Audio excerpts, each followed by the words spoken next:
We had competitions Thursday, Friday, and Saturday. The team did a really good job, both sides, men and women. We were far better than we were a week ago, just as far as our overall competitive efforts was at a much higher level consistently across the entire team. And so that was kind of the big challenge coming into this weekend is I thought we had a little inconsistencies in some of that at South Dakota State 2 weeks ago. And so to correct that this weekend and have the type of weekend we did was fantastic to see from a coaching staff standpoint. We probably added, on paper, every week you kind of look at the rankings in the conference and see where some other teams did. But on paper, we added, 30 to 40 points on both teams.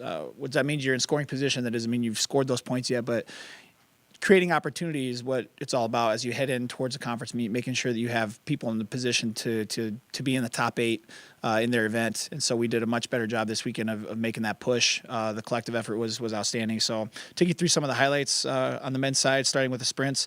Freshman Isaiah Trousel had a terrific day. He was first in the 60-meter dash, puts him number 4 in the Valley, and then followed it up with the fastest time in the conference in the 200 this weekend. Connor Ham, a hurdler for us, he ran 8 flat, which is number 6 all-time in school history, puts him in the top 4 in the conference.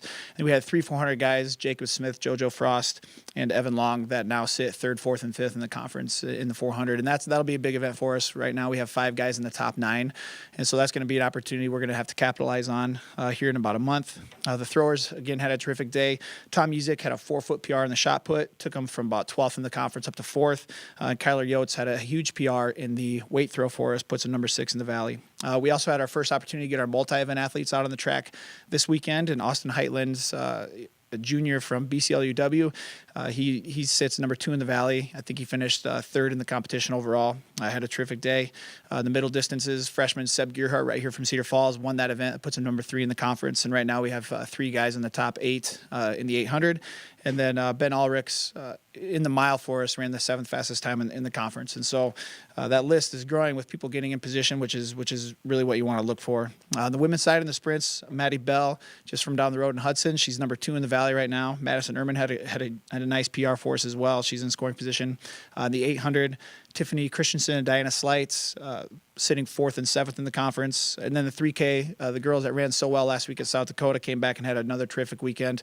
Hannah Triniger, Michaela Cole, and Gabby Champion, all 3 of those ladies are in the top 9 in the conference. And then in the throws, Allison Griffin, another Cedar Falls prep, had a big throw in the shot put. She's sitting 4th in the conference. And in the multis, Lauren Frederick, a senior for us. She's sitting atop of the conference after this weekend in the pentathlon.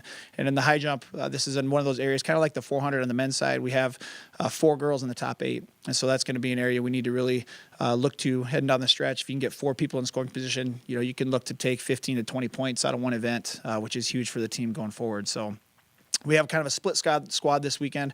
A lot of our student athletes will take this weekend off, get geared up for South Dakota State next weekend. We'll take a handful of athletes over to Notre Dame, and then we'll take a few over to Lincoln, Nebraska to compete over there.